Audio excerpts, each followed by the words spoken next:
This video is brought to you by patreon.com/worsttake. Get access to exclusive live streams and Discord servers, on-screen shoutouts, and early access to some videos when you join now. Help make sure that we can continue to make content like this by supporting the Patreon. Links are in the description down below.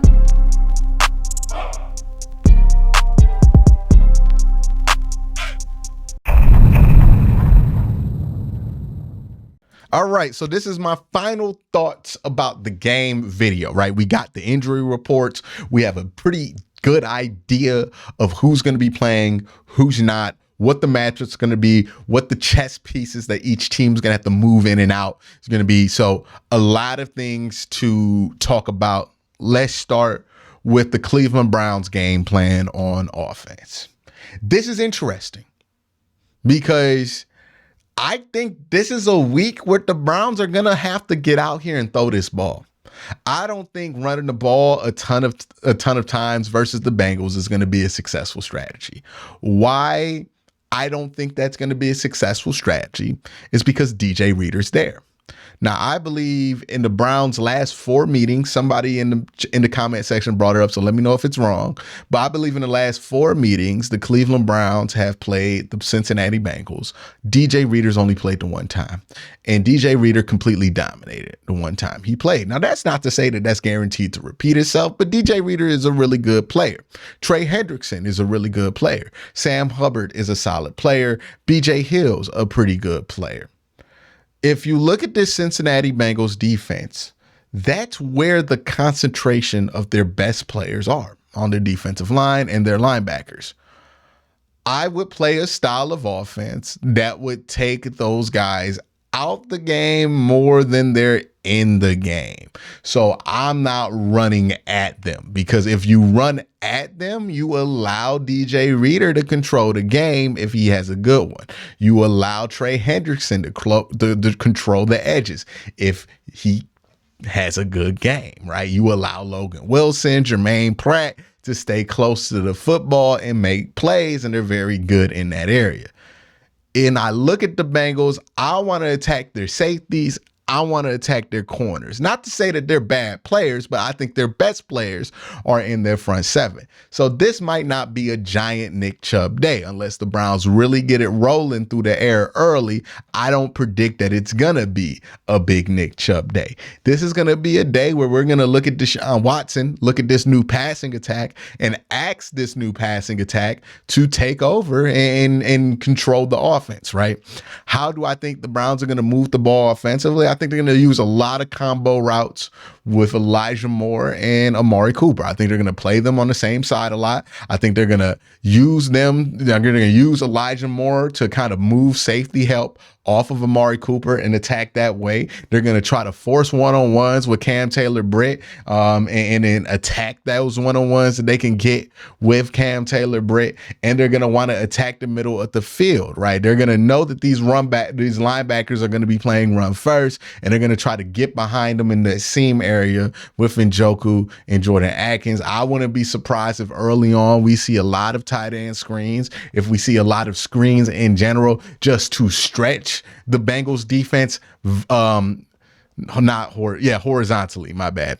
I'm having a brain fart. But to stretch the Bengals defense horizontally to see if we can crease them in the run game. If you can crease them in a run game, then you use that and you attack that until they adjust to something different. But if you can't crease them in a run game, which I anticipate, okay, you're going to move on and you're going to try to split them vertically after you stretch them horizontally.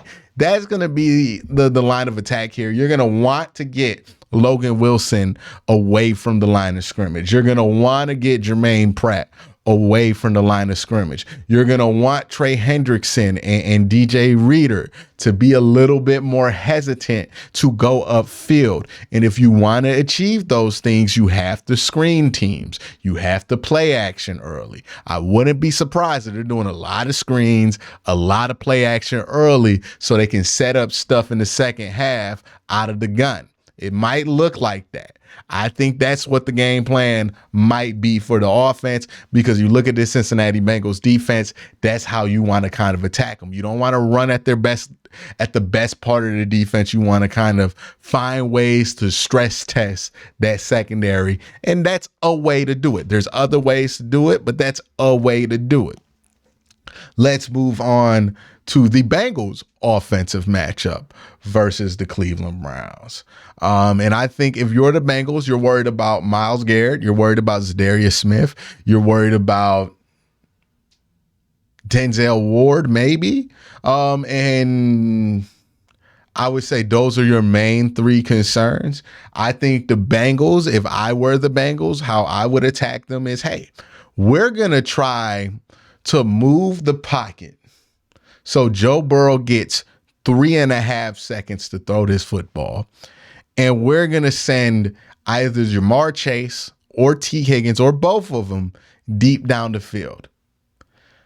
I think the Browns are going to be looking for the Bengals to go short because that's the conventional knowledge. I think that that the Bengals are going to basically throw in the white flag when it comes to pressure. They're going to say, hey, you're going to get pressure. We're just going to anticipate it and run some deep crossing routes and move Joe Burrow out the pocket while we do that. Now, again, the Browns adjust.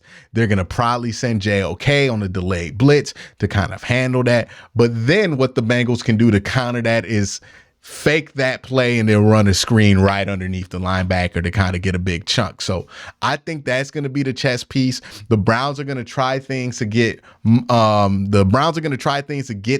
Bengals out of get their front seven off the field, right? They're going to want to get Mike Hilton off the field. They're going to want to get the front seven. The Bengals are going to want to do things that force the Browns out of a lot of creative blitzes. They're going to want the Browns to eventually say, screw it, we might stun or twist, but we're just going to have to send 4.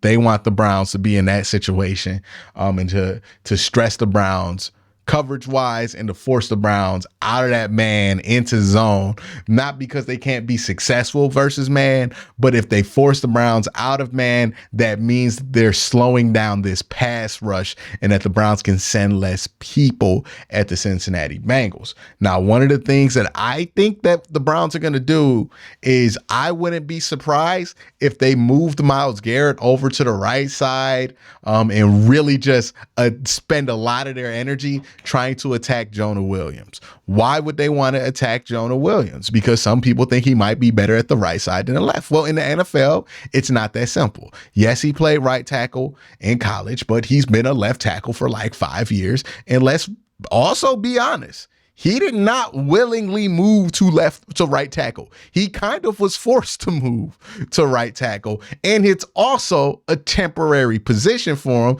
because once La'el Collins comes back, he's gone. So he's in this weird spot to where he's doing something he doesn't want to do, and he's doing it temporarily.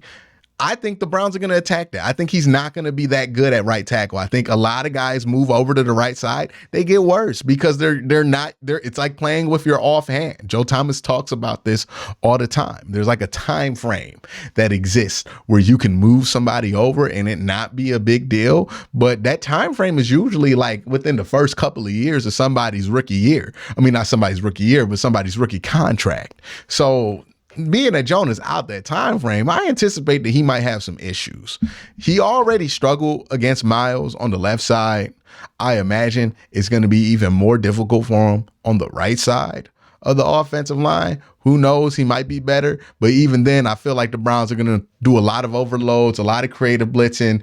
Maybe you're going to see some flat lines where they bring everybody on the line of scrimmage and you have to guess who's coming, who's not. They're going to try to confuse that right side of the Cincinnati Bengals offensive line. And they're going to try to confuse the Cincinnati offensive line in general because not a ton of reps together and not a ton of reps with Joe Burrow under center, right? That's where him not being there in practice is something that hurts the team. So I think that's going to be the strategy. Now, Juan Thornhill playing or not playing completely changes the strategy a little bit, right? It's a good thing that Denzel Ward is back from concussion protocol, because I think that would have really stressed the Browns secondary. Because I think the solution, if Denzel Ward is not playing, is that you would just let Grant Delpit do some more coverage responsibilities and have him tag in and out with Cam Mitchell or somebody like that. But if JUAN is not playing, well, then you have less solutions, because all of a sudden you don't have a true free safety again. We know Grant Delpit's not that. Maybe you can throw Ronnie McLeod back there at true free. He's not the same playmaker that Juan Thornhill is. It can get a little dicey, especially this week. So Juan Thornhill not playing could be a big factor. We don't know if he is. He's going to be a game time decision, but that's going to be a big one for the Browns, right? If they can get Juan Thornhill to play, I think they'll be in a good situation defensively. They'll be able to match up man to man with the Bengals and have those two safeties deep and feel really confident about it. If they can't, then hey, then you worry about Grant Delpit getting nosy at free, or maybe you have to play him more at strong, which takes him away from the run game, which might make you worse versus screens, which might make you more susceptible to the things that the Bengals are trying to do. There's a lot of dominoes that fall if Juan Thornhill is not out there. So I think that that's going to be something that could be interesting to watch. And again, Denzel Ward being back, that's great. I'm really excited about that, but I also would be more excited to have both Denzel and Juan Thornhill, because I understand what Juan Thornhill is going to bring to a matchup like this. Overall, this looks to be a great matchup. I think Joe Burrow versus Deshaun Watson is going to be a fun matchup of offenses. I think the matchups with the fits on these defenses are going to be great to watch. A lot of questions are going to be answered, and a lot of things are going to be answered. I think a lot of this game comes down to how consistent can the Browns secondary hold up, because there's going to be opportunities for big plays. Can they slow down these receivers just enough to make them not capitalize on these big play opportunities? Because they're going to get them. The Bengals are going to get them, right? They're going to get a one-on-one shot with Denzel Ward and Jamar Chase. They're going to get these opportunities. The question is, can the Browns do enough to throw off a couple of those opportunities? If they can, they might have a good day. If they can't, then they won't. But that's my thoughts on this game. That's kind of my game breakdown. Let me know what you think in the comment section down below. Y'all have a great day. Have an even better night.